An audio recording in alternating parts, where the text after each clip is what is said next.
So I am thrilled to welcome Konrad Kording. Dr. Kording is a professor at the University of Pennsylvania.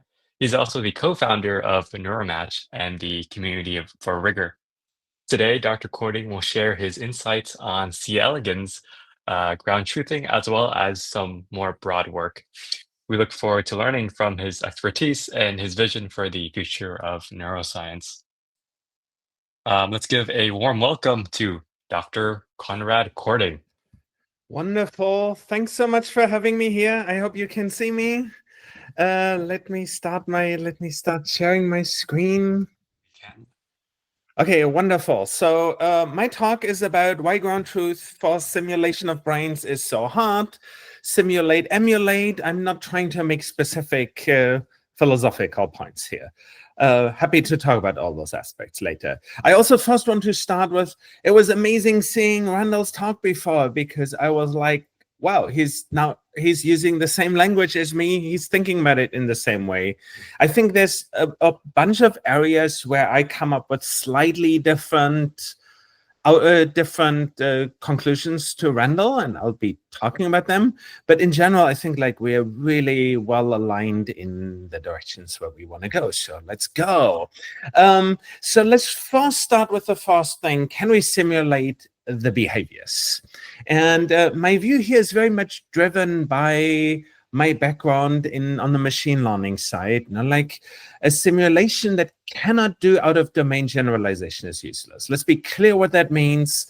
Why do we want to simulate brains? Well, to fix things. If we want to fix something, by definition, the reason that we want to fix things means that it's outside of the domain where brains normally are. We might want to simulate brains to save us from AI and allow human thought to be much faster. It's entirely useless to have these simulated human minds only solve problems that humans already solved. So in this sense, like LLMs are like really bad approximations to humans because they're really good in domain, they're really bad outside. So now generalization, what drives out of domain generalization? Generalization, especially out of domain, becomes much harder as the number of effective parameters increases. There's a rich theory around this by now. It depends on the situation. Sometimes it's polynomially, sometimes it's exponentially. So moving from a space of interpolation within a data set to extrapolation far outside of a data set is hard, in particular if there's a lot of parameters involved. Now, behavior, if we think about behavior altogether, like Konrad giving a talk, that effectively has a sheer infinite number of parameters. If we think about Konrad giving the same talk as he gave last week, we need very few of them. Not like he's going to say the same things at the same time. But if we want Konrad to give a new talk, then the whole brain of Konrad at some level potentially contributes to writing that new talk. And therefore, if we model the nervous system in terms of behavior, our generalization to out-of-domain situations will be difficult. Now, let me briefly say, why am I talking about this? The reason why I'm talking about this is that I'm strongly advocating that if we want to meaningfully simulate beings, we need to do that in terms of brains. And in a few slides, I will be able to kind of make this be more concrete, what I'm saying here. Now, let's take the second piece. Now, before I dive in deeper, can we simulate a set of known behaviors? Like, obviously, yes. Now, like everyone who listened to it today, like, yes, we can. Like, for example, when you ask, do you want coffee? Konrad says yes. So a behavior-only model of this is very easy. It's just a model that always says yes when asked if it wants coffee. And you can say the same might be true for the fly proboscis. Now it will move its proboscis when sugar is there. And motion selectivity in the fly. And so on and so forth. And in fact, like the history of that is really, really old. Sherrington, 1906, was basically, okay, look, there's this behavior where if I hit someone's knee, they're gonna like push back, and there's this reflex that makes sure that we don't fall down. And he went there and he was like, okay, let's look what goes from there. So look, there's a wire going from the muscle to the spinal cord. Look, there's a wire going from the spinal cord back to the muscle. Let's like track that. Let's cut it. Let's kind of go through it and he basically produced the first like rich simulation. I mean, it wasn't in terms of computers because computers didn't exist, but the first kind of circuit understanding of a behavior. But arguably, it's not that we want to understand a behavior. We want to understand the behaviors. And what makes that the logic particularly difficult, now, like when it comes to the behaviors we talk above, there might be lots of parallel circuits that will all be enough to ensure that behavior. So can we use physiology to reverse engineer how the nervous system works? Randall kind of like did almost all the setup. We tend to use slightly different characters. We should like sit together sometimes, make sure our presentations use the same thing. So what do we want? Now, like arguably the way most of us neuroscientists think about a simulation is in terms of neurons. Now, like maybe we need to be much smaller than neurons, maybe we need to be much bigger. It's unclear if there can be like a clean description of something that's much bigger than a neuron, but most neuroscientists will probably find saying a good approximation to how brains work is in terms of neurons that influence with one another. You can say a neuron has an output Y, it has a set of inputs X, therefore Y is f of X, and I'm suppressing everything, of course, depends on time. No, but you can say, if you gave me the temporal input-output function of all neurons, kind of I should be able to simulate the brain. Therefore, what is it that we want? We want to be able to estimate this f. And practically, it will always have lots of parameters. The first thing that I want you all to realize, it's a causal question. Like we ask how the inputs to a neuron cause the output of a neuron. We're not asking to predict the output of a neuron. We might be very good at predicting the output of the neuron, but those predictions don't have meaningful OOD behavior.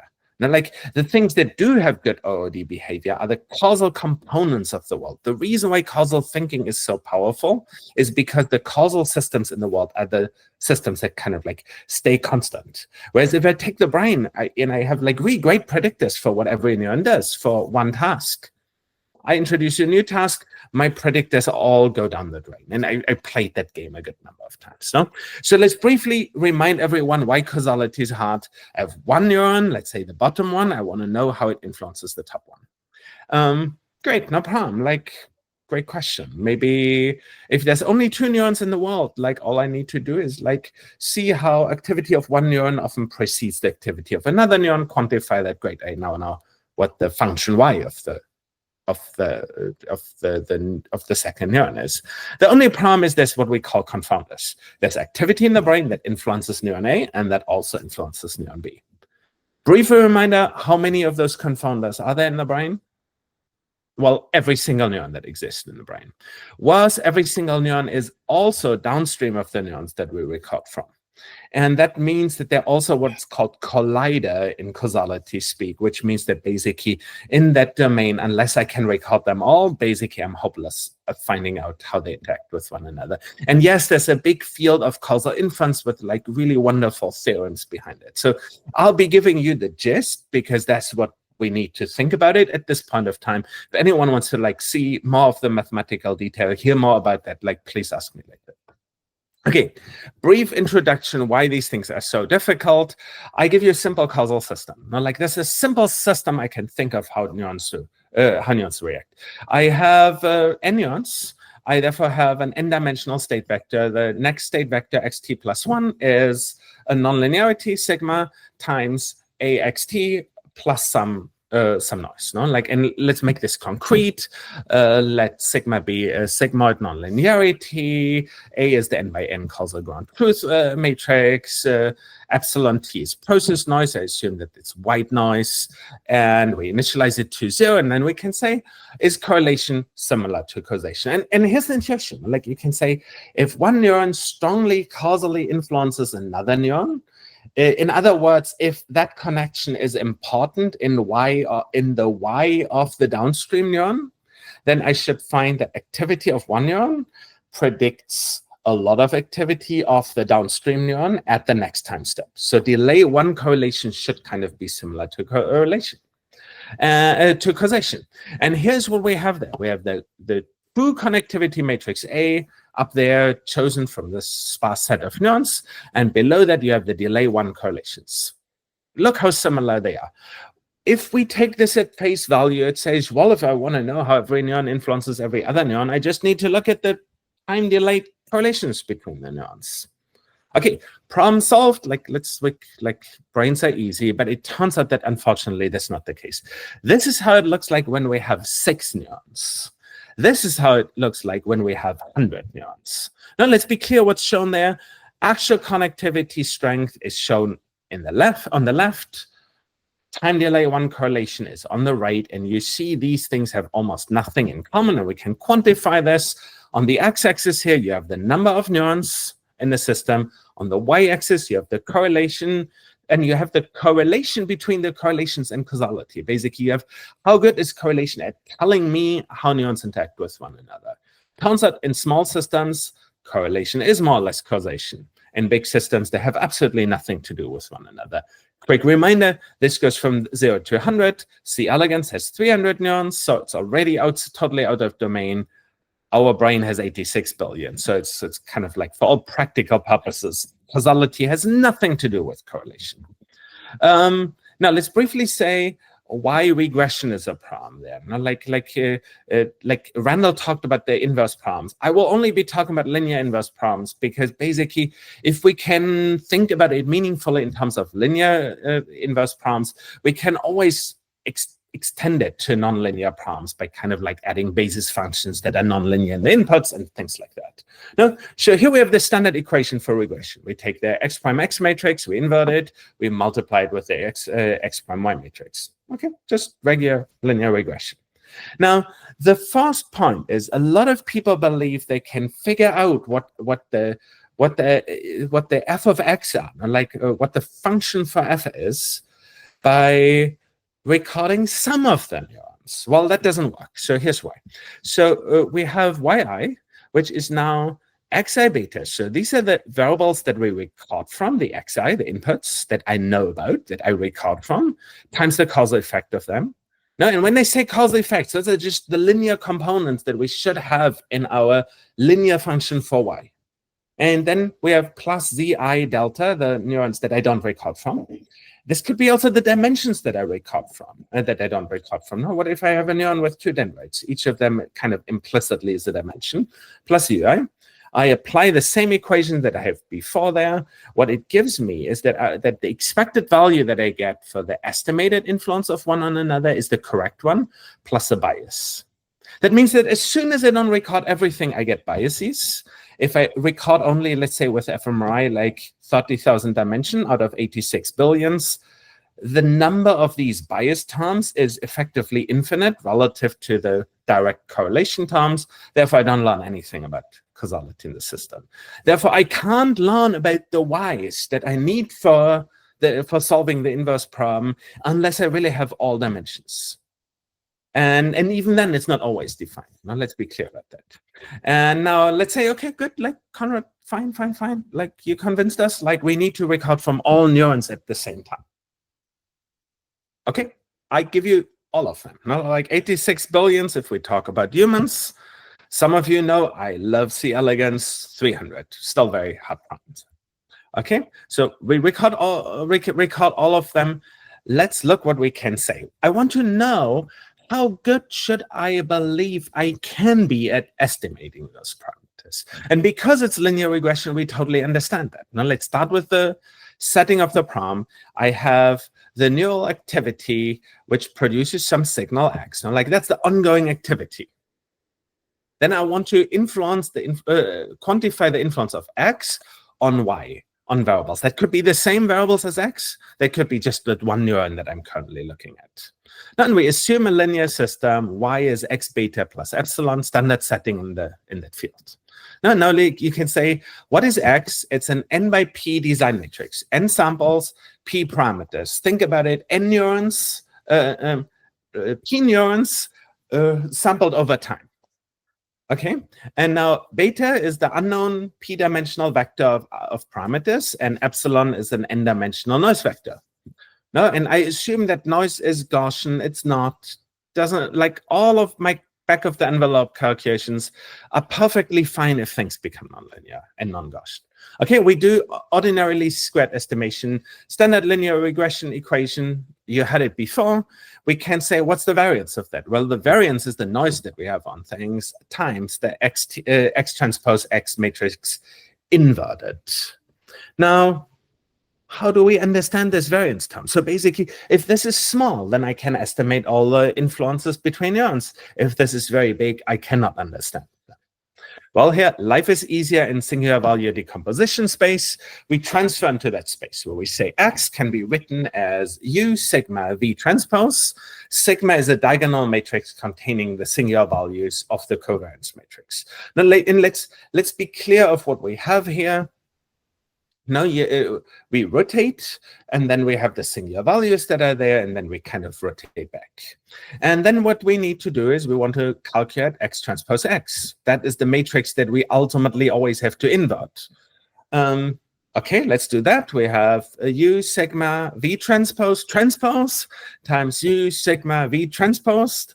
We use like the standard linear algebra things, which gives us V sigma transpose U sigma V transpose. You know, when you do the transpose, you have to like flip the order of things.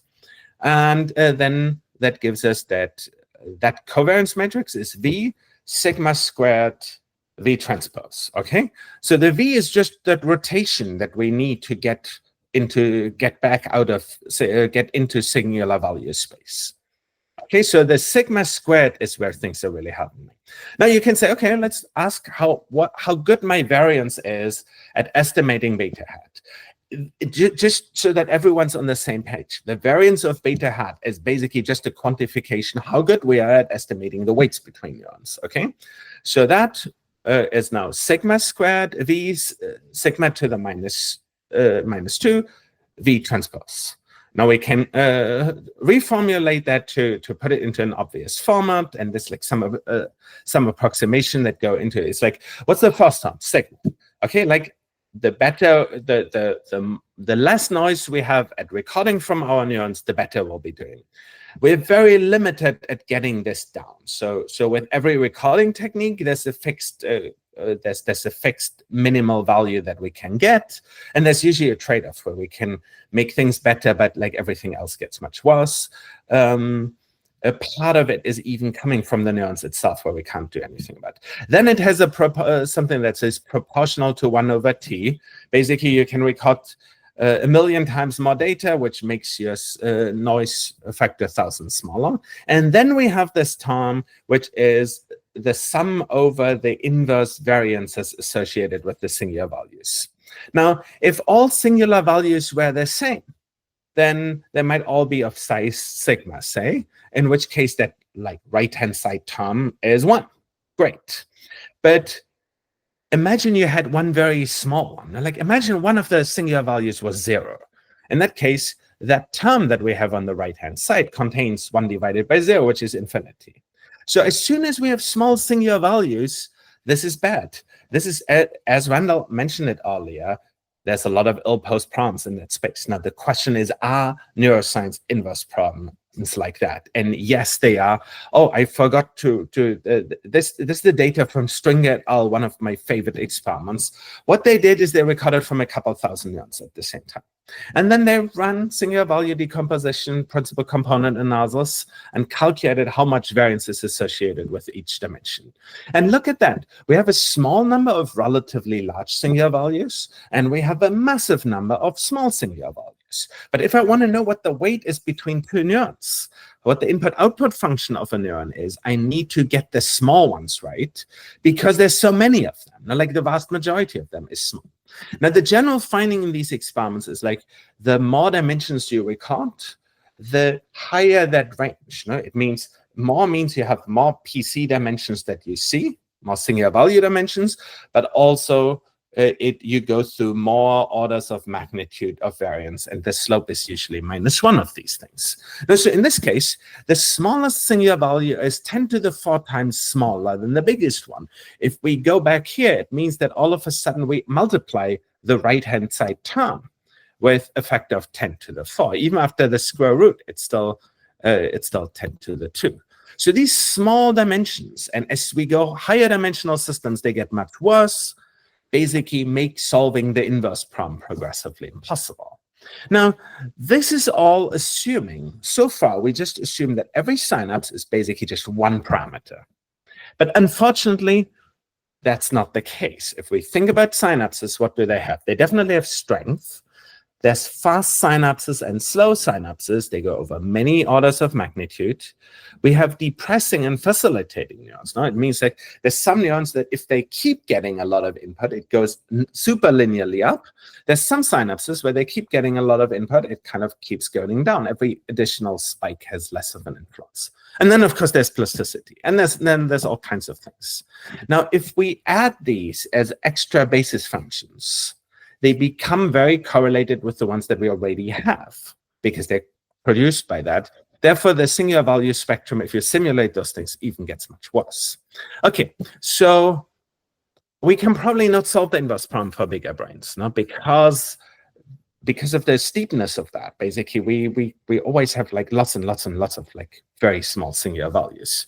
But we need all the weights to be able to do out of domain generalization. And like bigger makes it harder. Cortex has 86 billion dimensions at least, which is the activity of every neuron, probably many more.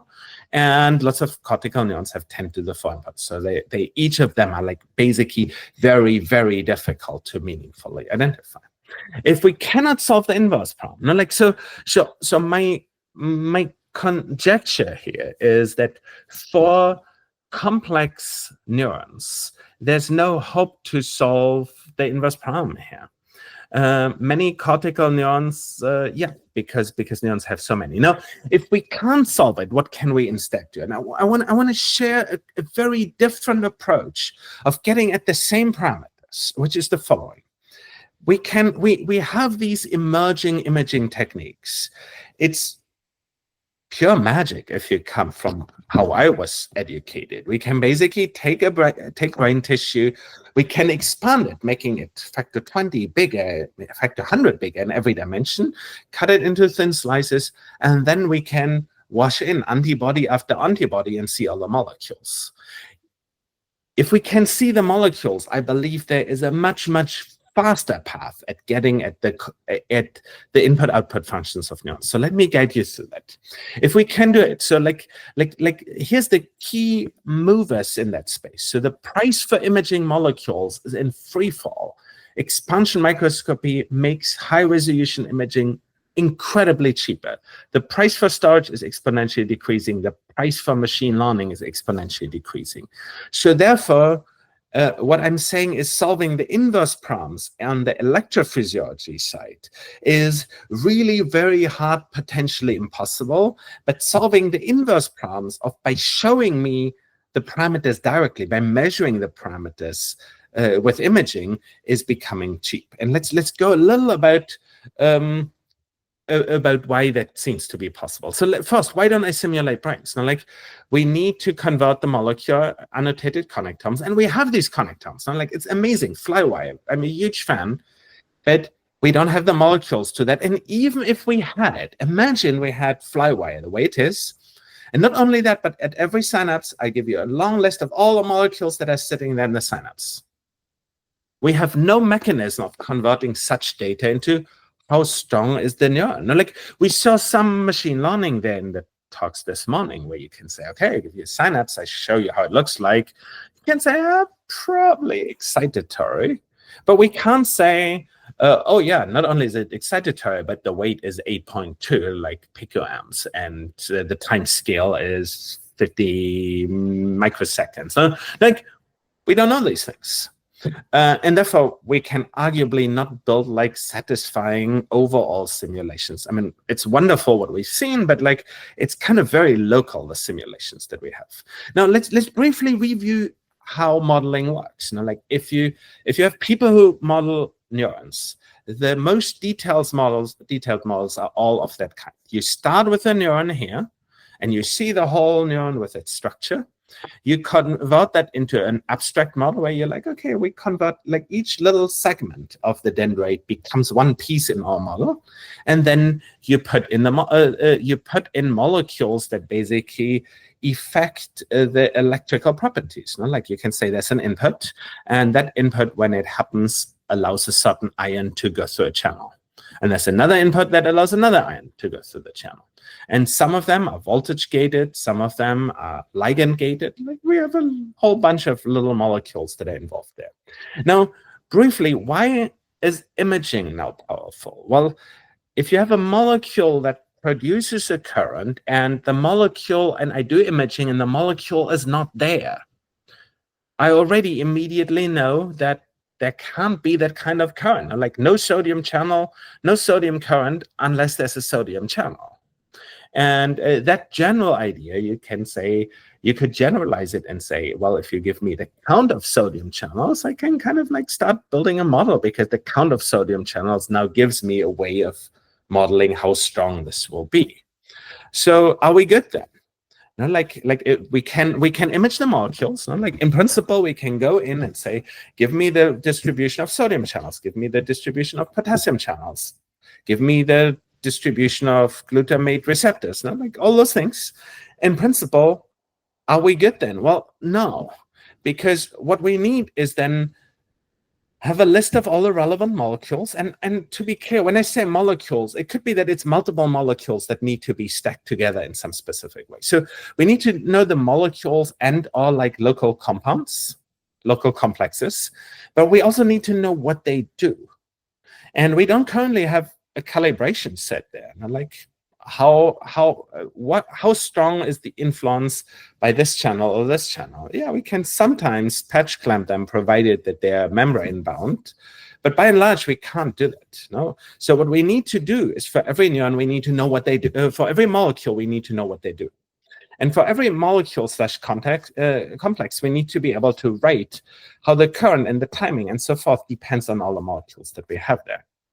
In principle, that should be doable. And like Xu this morning nicely showed that you can be surprisingly successful with even somewhat bad estimates of synaptic properties. I mean, like they did an incredible job, but of course they never saw the molecules there. But chances are that his case, like most fields' early successes, was like somewhat lucky. You know, like they took the low-hanging fruit. But we want to simulate whole brains. And even in the study that we saw, it was only a subset. And bigger systems can be seen as accumulation of lots of small systems. But why is it all hard? Let's say you have a synapse and you want to estimate, based on the synapse that you see, what is the current that depends on inputs. Well, we cannot invert the overall system. Why can't we do that? If I wanted to take a cortical human neuron and basically tell you what a given type of synapse does, I need to solve the inverse problem, of which I hope I kind of convinced you is probably impossible. We can't even do that for training data. We might be able to now patch clamp that, but then we'd need to patch clamp every molecule and identify that it's there. What do we need to get ground truth on function? Well, we need to solve the inverse problem. Inverse problems are way easier in small system, way easier if you can stimulate. And arguably, it's only possible if you can stimulate, and way easier if you have less noise. And now this is a super interesting design space. I'm very excited in studying C. elegans. Why am I excited about it? Do I really like the worm? Like, no, it's like a stupid animal eating bacteria, but it has a lot of interesting behaviors. But the main reason is that if instead of having 10,000 synapses, you only have 10,000, if instead of having 10,000 inputs, you only have 30, then solving the inverse problem is way easier.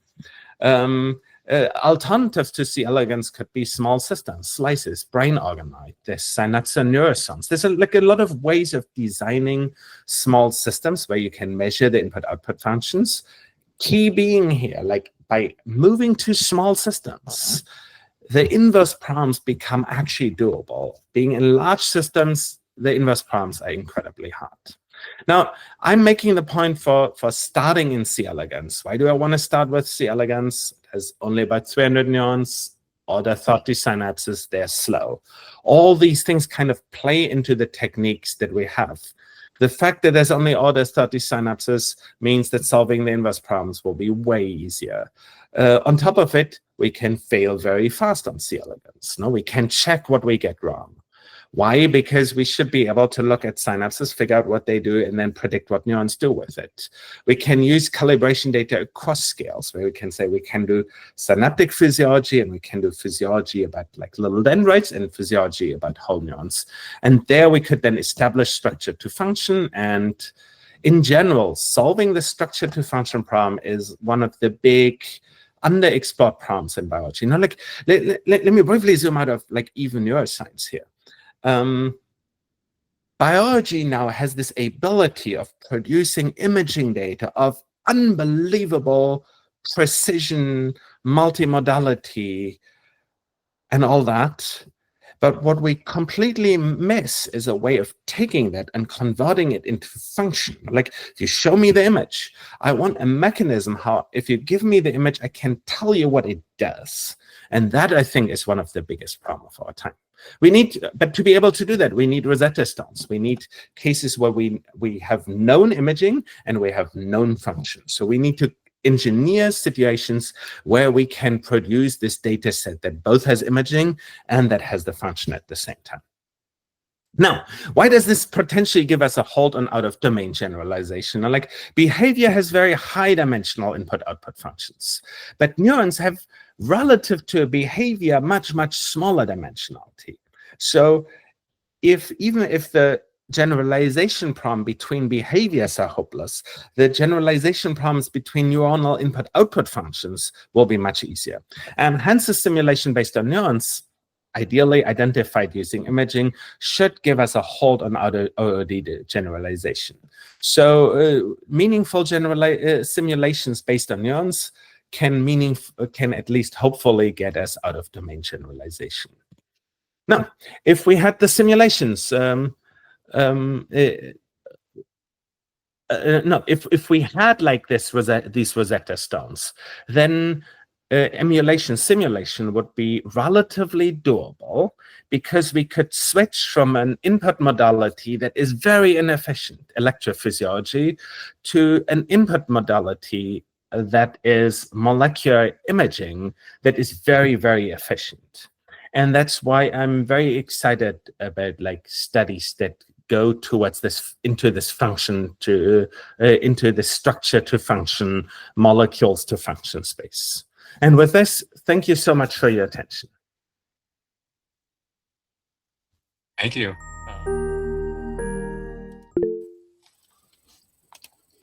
Yes, Rendell? Yeah. So I have a number of questions, and my first question, I actually withdrew it because I think it was no longer relevant, because at first I was thinking, well, if you're going down to the level of identifying molecules, and then you still have all the interactions, so you still have the same problem that everything is connected with everything else. But really, I don't think that that was as relevant anymore. I think a bigger question that I have is probably related to the very last thing you said, which is where to go next. Because I can see that picking a small problem like C. elegans is a great way to go, because the problem is so difficult to solve for larger problems. But can you say a bit more about how you would then apply the results from that in a larger, more complex brain? Yeah, absolutely. So the thing that I want to learn right now, the thing that I think as scientists we should try to learn right now, is how to do structure to function. When I say structure to function, it's the translation of the molecules that we see into the function that they produce. No one has established that yet. Establishing that in C. elegans, let's say we find C. elegans, we take C. elegans, and let's say we find that there's like some creative ways of like slicing dendrites into little pieces and doing lots of experiments on each dendrite, and thereby getting calibration data. Now, like in C. elegans, we can calibrate on whole neurons, but what we need to learn is to calibrate on not whole neurons. And therefore, by basically establishing structure to function from C. elegans, we're going to learn the key things for the tech tree that is necessary to simulate more interesting brains. Now, so for me, it's a sandbox. I want to learn how to convert structure into function in a place where I can quickly find out that I get it wrong. Mm-hmm. So let me give you a concrete example. Let's say there's like some subset of synapses that have a certain molecular makeup. And I find in C. elegans that I can do some creative prep where I say, extract the synapse, maybe I cut it out of it, maybe I just patch clamp it locally in a really clever way. That allows me to say, oh yeah, this synapse should have like 10 picoamp of effect. Now I can say, now if I put that synapse into my simulation of the neuron, does it actually do the right thing in the neuron? And therefore, and once I establish that, which is basically, now I have a way of looking at an individual synapse and figure out how a cell works like that. I can say, okay, now let's take these mechanisms that I now have established as producing structure to function, and now take that to maybe cultured brain organoids from humans or mice. But the thing is, when in science we want to learn a completely new skill, it's often key to have a way of failing really fast. And C. elegans is this place where I know how to fail. Take the same thing if I do it in a mouse. I now have in a mouse, I have a neuron, it has 10,000 inputs. Now let's imagine I get it right. I couldn't know because that synapse is drowned out by the other 9,999 synapses. So I can't know if I get it right. And of course, I can't know if I get it wrong in that case. The key magic of C. elegans for me is because they have so few synapses that every individual synapse is relevant enough that I can do like system identification, as you nicely like reviewed, Randall, and kind of say, okay, does the things that I learn about the synapse based on like some synapse prep, does that generalize to the cell and the cell prep that I can now solve the inverse problem on? Yeah, thank you. Is it okay, Bill, if I continue with a follow-up question, kind of following a trail here? Is that fine? Oh, yeah? Go ahead. Okay. So it seems for me from, the take-home message kind of, because the inverse problem is too hard, is impossible, in fact, that it's mainly this says purely functional approaches, no. That is not possible. You can't just do electrophysiology and get the result that you want. It's just not going to work. Never. That's one thing. Would you say that that's correct, basically? I'm sorry. Yes. So and let me put it into a falsifiable format, because I'm much rather wrong than being unclear. What I'm saying is, if we could take an animal, choose any animal bigger than C. elegans, and we could record all neural activity from the time it's born until it died, that would still not be enough to identify the input-output function of the neurons. Yeah, and so this is why I really liked when you said that you need to have images, known images, and known function, and make Rosetta Stones. That's something that really appeals to me, and you'll see in my other talk. But I was thinking that, so if you have then an understanding of the cell, because you've done this wonderful work in C. elegans at some point, right? You've understood C. elegans. Then you have to basically go ahead and do the same thing for small circuits, because you need to find out how these are constrained in ways that don't leave you with this giant, impossible to solve inverse problem, and so forth, building up from there in a sense, right? And so that's where also, I guess, what I was calling constraints of the neural coding come in, because that's basically how do these small subcircuits work. Yeah, no, like I'm 100% with you that C. elegans shouldn't be seen as a way of understanding mice or humans, but that C. elegans should be seen as a gym, if you want. Like it's just producing the muscles that we then use to bigger systems. Okay, yeah, perfect. Well, that brings me to the end of my rush of questions. So anyone else, please? I'll ask a question, which is, I guess even in C. elegans, I'm curious if you have any intuition as, like, if we could do it as you dreamed, could there still be 100 possible solutions, given some dream set of experiments? Yeah, so look, I have like a completely different C. elegans talk, which I didn't give today. But basically, what's the upshot? The cool thing in C. elegans, is I can basically laser stimulate every single neuron. And therefore, you can say in that stimulation setting, the condition number prom of the inverse prom kind of goes away, because like I kind of by construction make it that at least across inputs the stimuli are uncorrelated, and in that sense kind of like that big factor falls to the side, and on top of it, yeah, again, like the neurons are relatively small, and I think in my back of the envelope calculations, it looks like the inverse proms can be solved.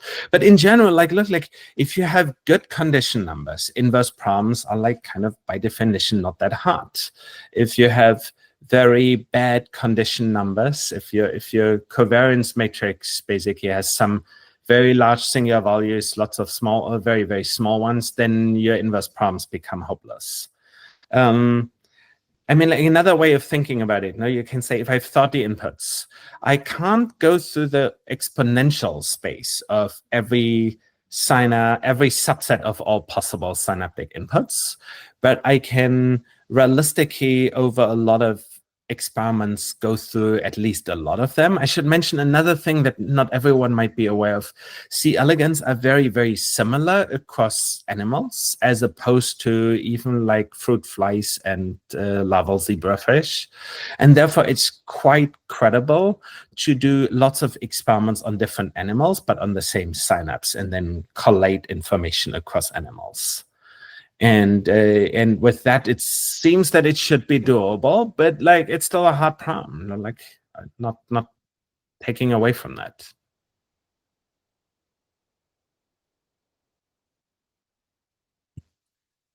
Any other questions from our speakers? If not, we can move on to the general audience Q&A. We have several. So the first question is, it seems the difficulty arises from assuming we need all parameters. What are your thoughts on parameter sharing? Instead of assigning parameters per synapse, what if we use a few per synapse type? How would that affect your conclusions? Yeah, so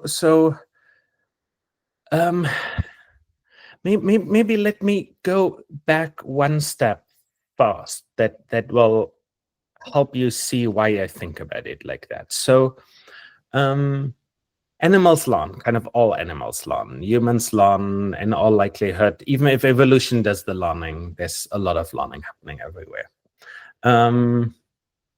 It seems, no, and you can say there's two different models of synapses that we could have. Either there exist k different types of synapses, and what we have is when we learn, we just switch from type K1 to type K2. In which case, it would indeed be the case that I just need to describe the K synapse types, and once I have a list of these K synapse types, I'm good. But if I come from it with my knowledge of like learning theory and how successful learning systems work, successful learning theories kind of work by kind of relatively quickly going into the right direction, either during lifetime through synaptic plasticity, or where we at least need like a nice smooth optimization landscape in evolution. And if we're in those, if we're in those spaces, what we want is not that there's K synapse types, but we want a relatively easy way of making a synapse be slower versus faster, stronger versus weaker, more depressing versus more facilitating. So all those parameters that I'm talking about, if you come at it from a deep learning perspective, you want them differentiable. Like that's how compute works.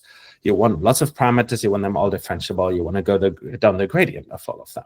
And so in that sense, to start with, I'm starting with this assumption that they have those properties. Now you can say, well, okay, Konrad, like deep learning is deep learning. Maybe biology is fundamentally different. But if I look at plasticity experiments, they tend to move neurons along these axes. There are experiments that make neurons stronger. There are neurons that make synapses slower. There's this kind of like, it looks like if we look into the physiology, we find that there exists movement along those dimensions along which they should vary. So, and if we're then in that space, then kind of like it's no longer that we can just say there's K types and we need to discover the K types. Already, if we take this K types idea, I believe Henry Markram lists 1,000 neuron types, and I think he only lists 1,000 neuron types because it's infinity, and if you keep cutting, eventually the number goes more.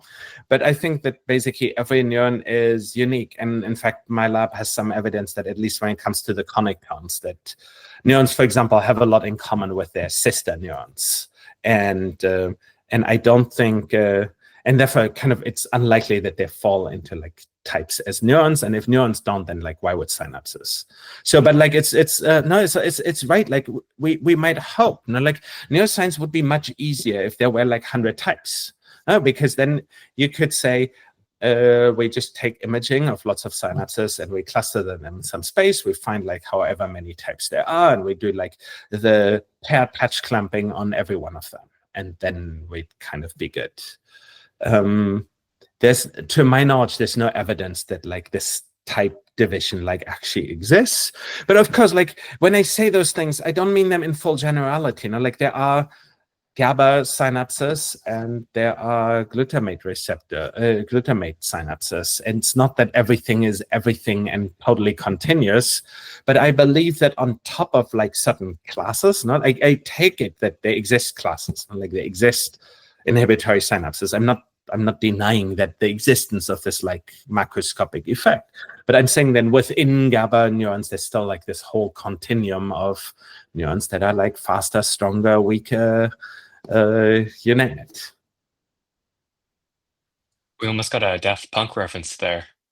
Yeah, I was trying to make it during it, and then I missed it. Our next question comes from Devin Ward. They ask, do we know what kinds of techniques might be used to get the molecular functional data that we need? So I think the molecular data is relatively straightforward. Now we can take expansion microscopy and use antibody after antibody. We can maybe switch to combinatorial approaches or something. So there's that's to get that part. And then the question is, how do you get the calibration data? One way of getting the calibration data would be to basically patch clamp the individual channels. It's very much not scaling. E11 Bio has been pushing expansion microscopy in a really, really wonderful way, and are a really super cool company in our space. And there's I think there's technical interest in that set of techniques across the entire space. So the question then is what are good ways of getting the calibration data? Let's take an extreme other approach, synapsoneurosomes. Synapsoneurosomes is basically you put a whole brain through a blender and somehow pull out the synapses, and then you have a little piece of presynaptic and maybe a little piece of postsynaptic stuff hanging there. Introduces lots of artifacts, but it's super scalable. I mean, it's super magical, and you can, in principle, you can have billions of them. And so in that sense, it's super scalable, but not nearly as clean as we'd be otherwise. Now, let's talk about the patch clamping. Now, there's lots of detailed prompts where you can say, well, yes, would be great if I could patch clamp the channels, but if they sit in the synapse, then I can't, because basically the presynaptic piece blocks me access to the channels that are on the postsynaptic side. So every technique that we can think of has their prompts, and I'm very much interested in kind of thinking how we can reverse engineer the I/O functions. So our next question here includes a link. I'm unfamiliar with the source, and so I'll just leave it there. But they ask, I noticed there's an attempt to standardize the C. elegans data. What's the main idea behind this? Could you elaborate on it in regards to the inverse problem? Okay, so this repo is by Kwai Lee, who's one of the people I collaborate with a lot in the C. elegans space. The idea of this repo is a little bit that, I mean, look, I told you in my talk that I believe the inverse problems can't be solved. I also told you that in C. elegans they should be possible to solve. I don't think current data can solve it. And it's a combination of like lack of data quality. It's a combination of limited amounts of data and so on and so forth. But because we so deeply believe that C. elegans is the right place to start with, we decided that like there should be repos that make it super easy to get started there. And I want to encourage anyone on this call now, like go to Quiley's repo, download the data, and see if you find a good way of modeling them. I have myself my lab has worked on modeling that the data in that repo. We made some progress, but it's far from like meaningfully solving the inverse problems. Our power calculations suggest that you need a lot of experiments to like really solve them. So yeah, for people who don't see that, it is on the Q&A. I'll copy it for you into the chat. Hold on. I also posted it in the chat, so it's there. Okay, great. Apologies. Great. Yeah, that's the reason for that repo there. And like as with all big endeavors in science, if you want to solve big problems, you can't solve them yourself. It always is a community endeavor, and I'm very happy that Quiley put that out, and I want to encourage all of you to like look into it. Do we have any other questions for Dr. Kording?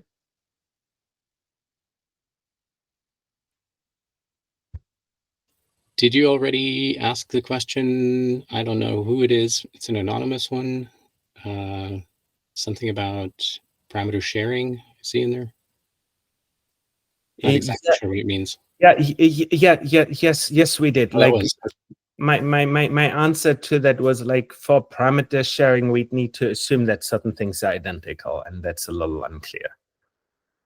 No, but like it's also like, to be clear, it's unclear how much calibration data one would need for that. No, like in principle, it could be that there's like 30 molecules that basically do most of the work, the electrophysiological work, in which case your system only has 33 parameters, and maybe estimating them is relatively straightforward.